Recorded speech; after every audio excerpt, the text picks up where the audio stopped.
I am David. I am from San Diego, and this is a very different climate than we have in San Diego. I brought my friends with us, my ministry partners, Lady and Diego in the back. They are from Colombia, so Lady speaks only Spanish, and Diego speaks English and Spanish. As we were getting ready to come here, I was trying to tell them how to dress for this kind of climate, and I don't know, we're still kind of cold, but it's okay. I think we're going to survive. I am the founder of Renewal Missions. Renewal Missions, we exist to serve orphans and those with disabilities. My ministry first started in Shanghai in 2005. My family is from Shanghai. My family, my parents got divorced when I was pretty young, around 7 years old, and I moved with my mom to LA, and that's kind of where I grew up. And it was hard for me to kind of learn, my Chinese culture and the American culture and the culture of LA. And when I went back to Shanghai in 2005, it was amazing because I kind of see how developed China became. But as developed as China became, one of the big problems that I saw from the one-child policy in China, that doesn't exist anymore, but a lot of kids were being abandoned. So there were a lot of orphanages back in 2005, and they were full of kids, and most of them had disabilities. And this is the reason why the kids were being abandoned. So 20 years ago, me and my team, we started serving some of these kids. And when you came through the front door, you saw some of my books. So that's some of the books we shared with the kids. And then also, when I thought about why kids were being abandoned, why I thought about the cultural perception around disabilities, especially in the Asian mindset, that's when I started to realize, for me personally, I wanted to use my bodybuilding to change the perception around that. And so, some of the stories you hear today are through my experience with bodybuilding, my own sports experience, and how that's changed me and how it's changed some of the people that I work with. So this is a picture of me when I was a kid. I think I'm like 3 or 4 years old in this picture.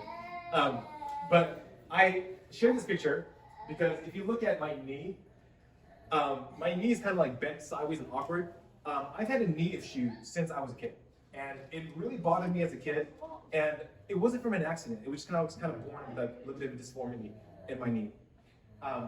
So growing up, I had a couple different small issues with running and stuff like that. And I think over time, I became really cautious because I knew I had leg issues. It kind of impacted me in the way I played with kids and stuff like that, and how I exercised and stuff. And then as I grew older, I kind of learned to navigate around that. So even today, I have small knee issues. It's obviously not a huge deal, but I've kind of learned in my own life, there are just different sets of abilities, right? Every person's body is uniquely different, and you just kind of have to adjust around that. My story in sports, when I first started, again, I had a hard childhood trying to play, and wasn't super athletic.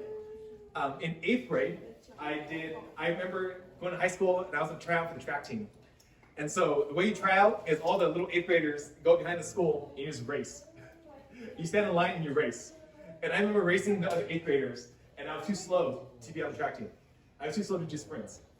And so I went to talk to the coach, and I'm like, hey, I still want to do track. What can I do? They're like, well, no sign up to do high jump and triple jump. You can do those events. And that's how I started. And I wasn't very good at first. I started high school at 140 pounds. All right, I was kind of a small, scrawny kid. You kind of see, I was small and scrawny. But then I graduated high school at 190 pounds. So it was actually my years in track, and just so you know how track works, you run and you jump for 30 minutes, and you spend an hour and a half in the gym afterwards, okay? Because you only run and jump so long. So it was really through my time in track that I worked out all the time, and that's when I really gained into my adult body. And that's when I started doing bodybuilding. I'm not going to talk about it today, but I was a ROTC for the Marines, and the Marines offered me a scholarship to go to UC San Diego. And so because I knew I was doing training with the Marines, I couldn't do one of the big college sports. So I wanted a sport that I could have more flexibility than do on my own. And if you remember, 20 years ago, we had bodybuilding forums All right, I think some people remember forums. All right, this is before social media and stuff. All right, we had these forums, and you would go online and you would like talk and chat about things, right? And I was a teenager, so I was super nervous. So I went on these forums, and people were talking about bodybuilding and stuff, and I'm like, oh, I'm interested in bodybuilding. And then I found out about the Teen Bodybuilder of the Month, all right, for bodybuilding.com. And that's still a thing. You can look me up. You can Google it. But Teen Bodybuilder of the Month is basically you just send in your pictures, and they choose a teenager every month to be like that teenager who's like the most bodybuildingist, right? And so I'm a teenager, I'm nerd. I don't want to do a bodybuilding show yet. I just want to see if I belong in bodybuilding, especially because I'm Chinese, right? It's like no Chinese bodybuilders. And so I remember sending my pictures to bodybuilding.com, and then I get an email like a month later, like, hey, you're Teen Bodybuilder of the Month. And I was so excited, right? And I'm one of the forums like, hey guys, look at me. And then, of course, all the Asians are like, you're the first Asian to like do Teen Bodybuilder. And it was super exciting. So that gave me the confidence to enter my first bodybuilding show. And I was 17 years old. And I had a really good first couple years. So I won Mr. Teen San Diego. Then I won the Teen USAs. And so I kind of started my career in bodybuilding. Along the way in bodybuilding, I realized that my ministry work, my passion for ministry work and sports kind of came together. Because throughout college, I was, studying communications. I eventually left the Marines, and then I went to Bible school, seminary, to get my master's in theology. And as I was learning about how to serve people, and I was thinking about issues again with special needs, right? I was thinking, you can't approach the issue of empowering people just from within the walls of a nonprofit or a church or a school, right? My wife is a therapist. She works as a program manager for a therapy program in San Diego. She works with low-income communities. And their program is always in schools. And I'm always hearing from her, schools are limited in what you can do, right? She's always telling me about school administrators, and it's not that they're bad people, but they work in a school. Right? Like you can't just do things because they're in a school. You can't just do whatever you want. The school has to be a school, right? But also, she works in people's living rooms and their families. Not every mom or dad has all the resources to do all the things. And so I started to realize as I, into my work in nonprofit world, to help people, you have to kind of change the perception, change the community, change the language, change how people perceive special needs. Because in China, when a family had a kid with special need, they would abandon the child. Because they saw having a kid with a special need meant poverty. It meant your kid will never grow up to be able to provide for your family. And so they thought it was easier just to abandon their kid than to raise their kid. So that is a perception that a lot of Asians still have. In other places, you see a perception where if you have a special need, all we need to do is just help you, right? You are there to receive help. You can't help other people. You can't inspire. You can't do work. You kind of just exist to help, to be helped. Something that changed my life, and I didn't plan for this. This is one of those things that just happens to you. I was doing a bodybuilding show, and I met my friend, Mark Turbinen. Mark was born, I'm not sure if I'm saying this right, spinal ataxia, but he has a couple different issues. It's basically a degenerative disease. So he told me when he was born, the doctor said he wouldn't live past 40. He's now 55. He's much older than 40.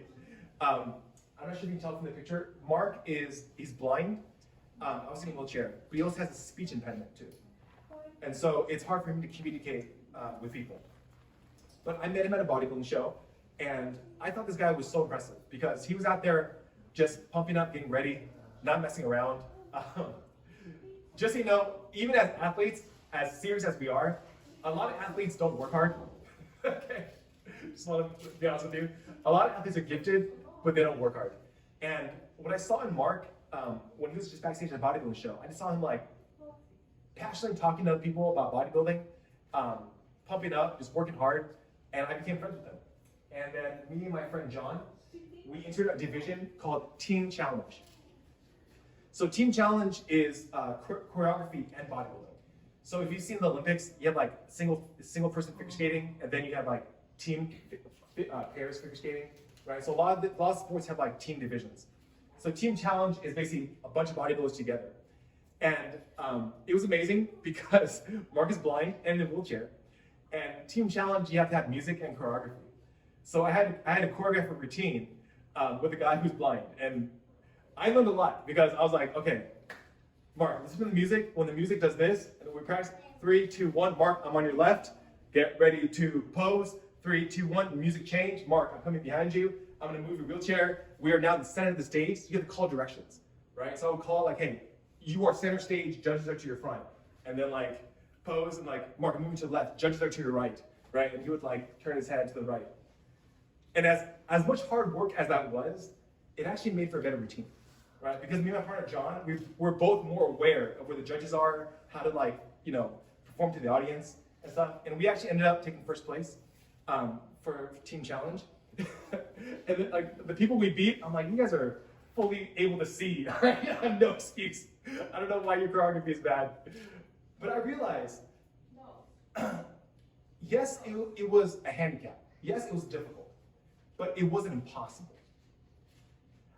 That's what I realized working with Mark.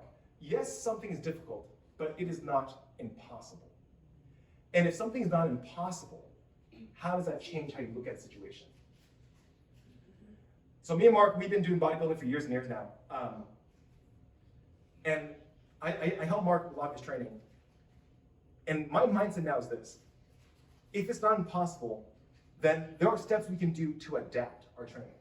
So just in our choreography, I'm like, oh, this is actually a simple solution.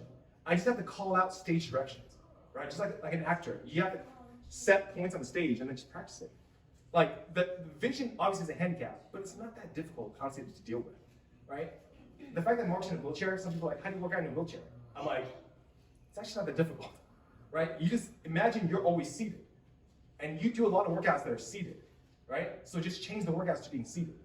And so now over the years, I'm like, as long as you're willing to work, it's actually not that hard. The hardest part about bodybuilding is that people are lazy.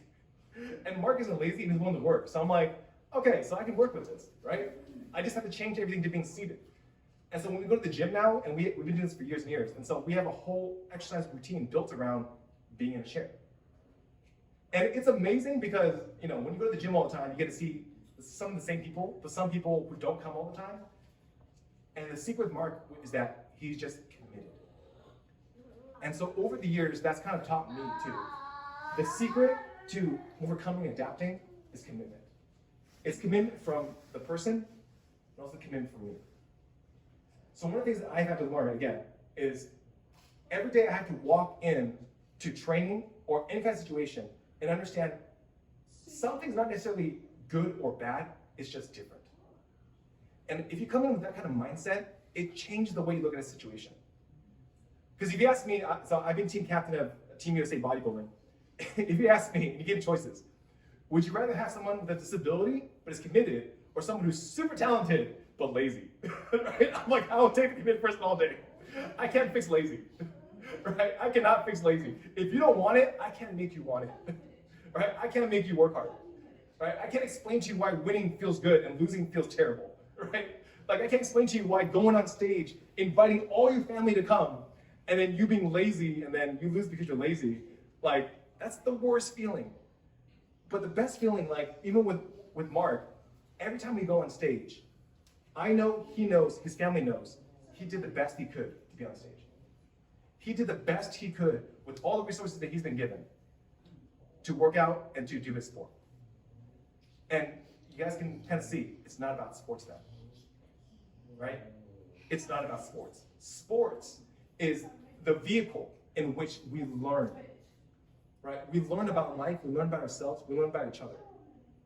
If you look at like the top 50 TV shows last year, it was like all NFL, and then other top shows like NBA, and it's all sports.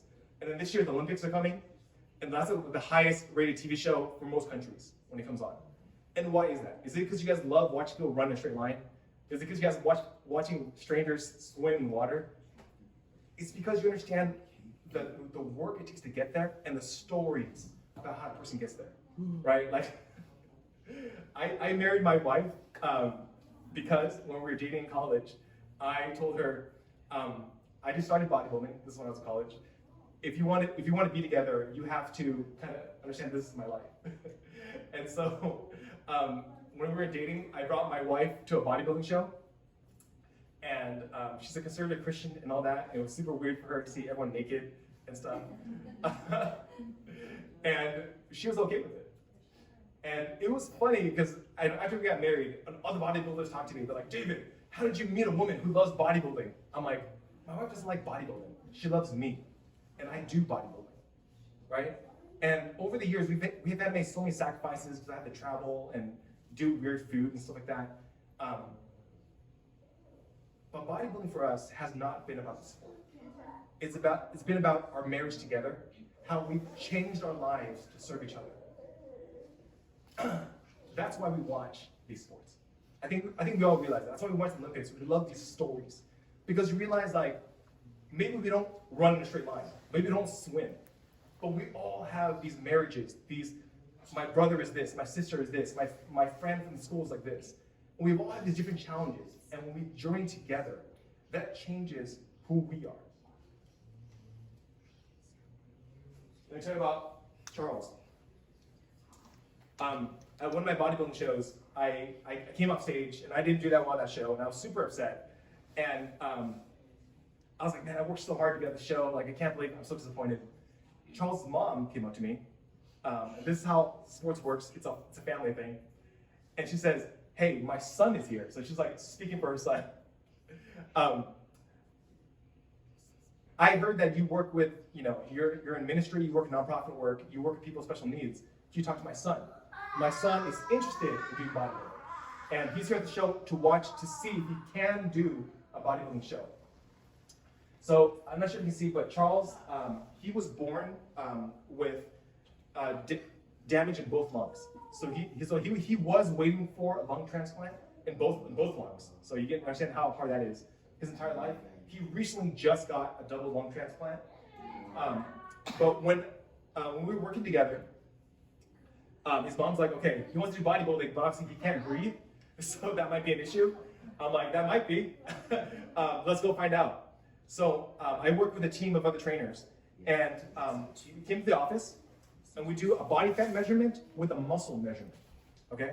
And to give you an idea, a Division I college athlete, all right, like peak physical prime, 22 years old, right, is 45% muscle, 45%, okay? You're like, that's super lean, like, yeah, this guy is like super awesome. We measured Charles, he was at 52% muscle. And I was like, that's not possible. Like, you haven't even started working out with us yet, right? Like, and so then I did the measurements, my partner's did the measurement, like, we're getting the same measurement, right? Like, how is he higher muscle, right, than a high-level college athlete, okay? And this is my theory, and my other trainers confirmed it. We think this is true. Your body has an aerobic cycle, right? It's aerobics, when you exercise, you breathe air and stuff. Your body also has an anaerobic cycle, right? Basically, when you lift weights, you don't need oxygen, but your body produces energy, okay? So what happens if I take away your aerobic cycle? Your body compensates by making everything anaerobic, right? So your body takes everything off your lungs and puts it on your muscles, okay? And so I asked Charles, this is before we even started working out, I'm like, Charles, just curious, how much do you bench, right? And he's never trained with us, right? He's like, oh, 245. I'm like, okay, that confirms what I just thought. 245 is more than most men who are in the gym every day can bench. And he was doing that just casually, right? So because his lungs don't work, his body just starts producing muscle. Like everything that's difficult, his body's like, let's throw muscle at it, right? Because we can't throw lungs at it, just throw more muscle at it. And so with Charles, it's difficult training him because I'll just tell you some things I have to adapt to. When I work with Charles, I basically have to watch his breathing. So anytime his breathing elevates, we stop. We stop until his breathing comes back down. Is that crippling? It's difficult. It's not impossible. What's amazing about Charles is he wants to keep working, and he will keep working, right? Even when his breathing gets, too high. But for me, I'm just like, the only thing we have to do, you already want to work hard. You already adapted to this. We just have to be patient. And what's amazing about Charles is that he's patient, and he's competed for year after year. Let me tell you about the sport of bodybuilding that is different. most sports you see, like basketball, NBA, and there's like wheelchair basketball. It's a completely different venue, different audience, everything's different, right? Bodybuilding, everything's the same. So the physically challenged division and the professional bodybuilders were on the same day, on the same stage, the same audience. Okay? With that, so first of all, I think that's very awesome because it's inclusive. So you basically will have like women go up, and then like professional bodybuilders go up, and then like wheelchair go up, like in sequence, right? I think it's super awesome, super inclusive. But one of the shows, and this is what I do as a coach, okay? His mom was asking me like, so what division should we enter today, right? Like, physically challenged, and I told his mom, I want you to do physically challenged, also the open. Okay, if you guys don't know sports, the open, if you watch golf, the golf open, Tiger Woods is in the open, okay? If you watch tennis, like Nadal and Federer are in the open. So we did a show, and I'm like, don't be only in the physical challenge, I want you in the open. I want you to go against the other best bodybuilders, right? Because I'm like, as a coach, I think you're ready. Still to this day, I've never seen it. Charles competed in the open, and he won the open. Imagine a guy in basketball in a wheelchair being LeBron James, right, in a tournament. That's impossible. But you guys can see yourself. You guys have eyes. Charles is really good. Right? Even with his disability, it's not impossible. Right? It's difficult, but it's not impossible. We just had to adapt, right, for his abilities. So over the years with these stories, I just realized this is how we change the perception in the communities around how we see special needs. Just like I told you with Mark, I think we need to see people who are passionate and committed first. They haven't won it for themselves. Mark is amazing because he's like 50 years old and he still loves it. All right? Some of you guys are over 50, you guys know. It's harder when you get older, right? I have 2 kids, I understand. Like, as you get older, it's hard to be committed to sports and exercise, and Mark's still committed. With a person like Charles, what's been amazing is his family is committed. So his mom is still like his best supporter. His mom cries. We watch the Olympics, always watch the moms. Moms get so emotional. But his mom did so much for Charles to win the Open. And so I was super thankful because I sat with his mom in the audience when Charles won, and the emotion on her face was amazing. And that's everything in life. Everything in life, we have to do this together, right? Like the person themselves have to want it, but the family also has to be behind it. I will tell you as a professional athlete, my family and my kids have to be behind what I do. And that is something you have to talk about, right? So I'm here to, this weekend here on Bainbridge Island. My wife has gotten used to me doing nonprofit work and traveling. And I have a 5-year-old and a 2-year-old. And since they've been born, they have watched me do work. So my 5-year-old was born and then went through the pandemic with me. So he kind of got used to it, like, hey, dad's on Zoom, don't talk, right? Like watch TV, right? Or my 2-year-old understands, like, hey, dad's in the gym or something like that, like just play by yourself a little bit. Like it's a whole family thing. We all have to adapt it together. And then because of that, I've been able to do what I do. I've experienced that. And I look at the communities that want to be changed, and I wonder, how do we make change? And I realize it has to be a whole community thing. So for every person here, I want to encourage you to think about your own lives and those you impact and the relationships you have. And how can we all look at something as, if it's not impossible, how can we adapt? If it's not impossible, how can we include people, right? How can we change ourselves to make everything more welcoming? Let me show you the next project I'm working on. The Paris Paralympics. For those who don't know, the Olympics are happening in June, July of this year. It's being set up in Paris. That's when all the famous athletes compete. And then right afterwards, they have the Paralympics. The Paralympics are sports like wheelchair basketball, blind running, adaptive archery, things like that. So that happens about a few weeks after the Summer Olympics. So my team this year, we are trying to create a documentary to tell the stories of these athletes.